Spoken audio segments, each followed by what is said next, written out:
नमस्ते और स्वागत है आज के इस नए विश्लेषण में। आज हम बात करने वाले हैं कैनरा बैंक की। देखिए, उन्होंने हाल ही में अपने चौथी तिमाही यानी Q4 और वित्तीय वर्ष 2026 के नतीजे जारी किए हैं और सच कहूं तो ये नतीजे काफी दिलचस्प हैं। चलिए बिना देर किए सीधे मुद्दे पर आते हैं। वित्तीय बाजारों में ना अक्सर कुछ ऐसा होता है जो पहली नजर में बिल्कुल समझ नहीं आता। अब इसे ही ले लीजिए, कैनरा बैंक ने अपने डिविडेंड में पूरे 210% की बम्पर बढ़ोतरी की घोषणा कर दी, लेकिन उसी समय उनके Q4 का मुनाफा 10% गिर गया और उनके शेयरों में भी 7% की तेज गिरावट आ गई, जिससे शेयर 130 रुपए 50 पैसे पर आ गया। अब सोचने वाली बात है ना कि इतना बड़ा डिविडेंड फिर भी मुनाफे और शेयर में अचानक से गिरावट, ये विरोधाभास आखिर कैसे संभव है? चलिए इसे डिकोड करते हैं। इस चर्चा को हम कुछ अहम हिस्सों में बांटेंगे। सबसे पहले इस Q4 मुनाफे वाले विरोधाभास को समझेंगे, उसके बाद बैंक के वित्तीय आंकड़ों की गहराई में जाएंगे, उनकी सुधरती एसेट क्वालिटी देखेंगे, रैम ग्रोथ और डिपॉजिट्स पर नजर डालेंगे और आखिर में जानेंगे कि वित्त वर्ष 2027 के लिए उनका क्या आउटलुक है। तो चलिए शुरू करते हैं हमारे पहले भाग से, Q4 मुनाफे का विरोधाभास। आखिर इस शुरुआती गिरावट के पीछे का सच है क्या? देखिए, बाजार ने जिस चीज पर तुरंत रिएक्ट किया वो थी एक शॉर्ट टर्म नेगेटिव खबर। चौथी तिमाही में बैंक का शुद्ध लाभ साल दर साल के हिसाब से 10% गिरकर 4,506 करोड़ रुपए रह गया। अगर हम इसे पिछली तिमाही से भी मिलाएं तो ये 13% की गिरावट है। लेकिन जरा ठहरिए, पूरी तस्वीर अभी बाकी है।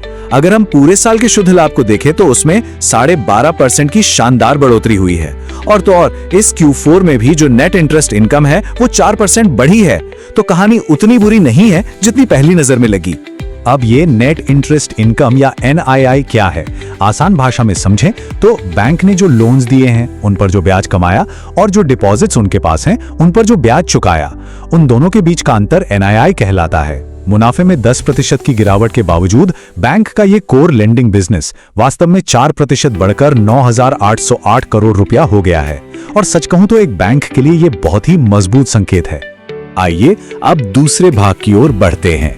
यहाँ हम इन वित्तीय आंकड़ों की थोड़ी और गहराई में जाकर पूरे 12 महीनों का एक मैक्रो व्यू लेंगे। 19,187 करोड़ रुपए। जी हाँ, आपने बिल्कुल सही सुना, ये कैनरा बैंक का अब तक का रिकॉर्ड वार्षिक शुद्ध लाभ है। 12.69% का ये जो उछाल है, ये साफ तौर पर दिखाता है कि Q4 में जो छोटा सा झटका लगा है उसके बावजूद बैंक की बुनियादी ग्रोथ बहुत ही सॉलिड रही है।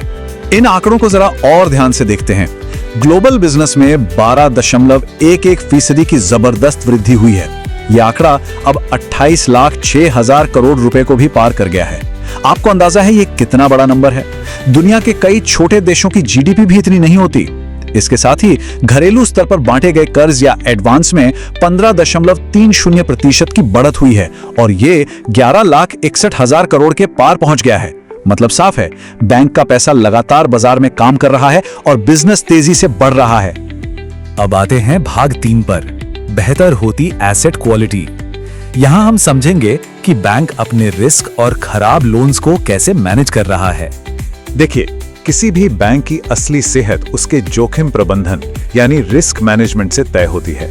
इसके लिए ग्रॉस नॉन परफॉर्मिंग एसेट्स या GNPA को समझना बहुत जरूरी है। जब कोई कर्जदार अपने लोन की किस्तें चुकाना बंद कर देता है तो बैंक उसे खराब कर्ज यानी GNPA मान लेता है। किसी भी बैंक के लिए ये एक बहुत बड़ा खतरा होता है। लेकिन यहाँ कैनरा बैंक ने कमाल कर दिया है। खराब लोन्स के इस ट्रेंड पर नजर डालिए, क्या शानदार गिरावट आई है। मार्च 2025 में जो GNPA 2.94% पर था वो घटते घटते मार्च 2026 तक मात्र 1.84% रह गया है। बैंकिंग सेक्टर को समझने वाले जानते हैं कि ये गिरावट बैंक की बैलेंस शीट को कितना मजबूत करती है। बात सिर्फ ग्रॉस NPA की नहीं है, नेट NPA भी सुधरकर महज 0.43% रह गया है और जो प्रोविजन कवरेज रेशियो है यानी भविष्य के खराब कर्जों से निपटने के लिए बैंक ने जो पैसा अलग रखा है वो मजबूत होकर 94.21% हो गया है।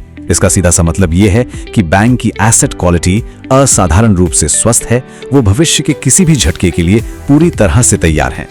चलिए अब भाग 4 की तरफ मुड़ते हैं, रैम ग्रोथ और डिपॉजिट्स। देखते हैं कि ये जो लोन ग्रोथ और डिपॉजिट्स में इतना उछाल आया है, आखिर ये आ कहां से रहा है।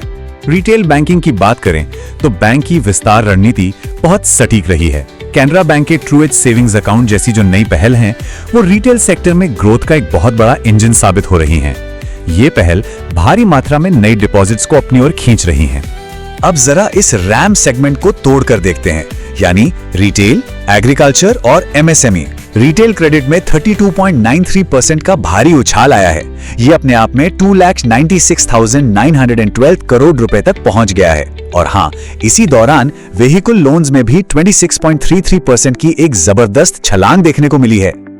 और एक बात जो मुझे सबसे खास लगी वो ये कि बैंक सिर्फ कमर्शियल मुनाफे के पीछे नहीं भाग रहा है, वो अपने सामाजिक दायित्वों को भी पार कर रहा है। रिजर्व बैंक का नियम 40% का है, लेकिन बैंक की कुल प्रायोरिटी सेक्टर लेंडिंग 43.71% तक पहुंच गई है।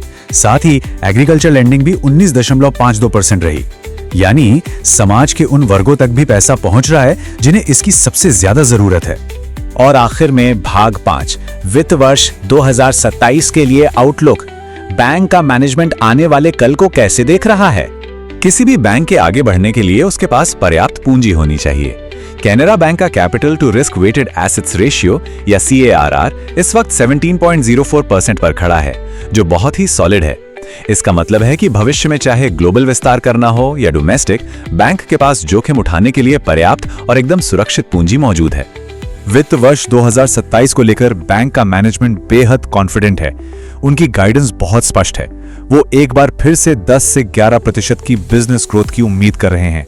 और सबसे अच्छी बात, वो अपने ग्रॉस NPA को और भी नीचे लाकर 1.50% तक धकेलने का लक्ष्य लेकर चल रहे हैं। तो चलिए वापस उसी सवाल पर आते हैं जहां से हमने शुरुआत की थी। क्या वो Q4 का छोटा सा प्रॉफिट ड्रॉप इतना मायने रखता है? अब जब हमने देखा है कि बैंक की एसेट हेल्थ कितनी शानदार है, लॉन्ग टर्म स्टेबिलिटी है और उसपे से ये 21% का रिकॉर्ड डिविडेंड, तो अब आप खुद ही सोचिए, क्या वो शुरुआती विरोधाभास वाकई कोई खतरे की घंटी है या महज एक छोटा सा स्पीड ब्रेकर? इस बारे में जरूर सोचिएगा।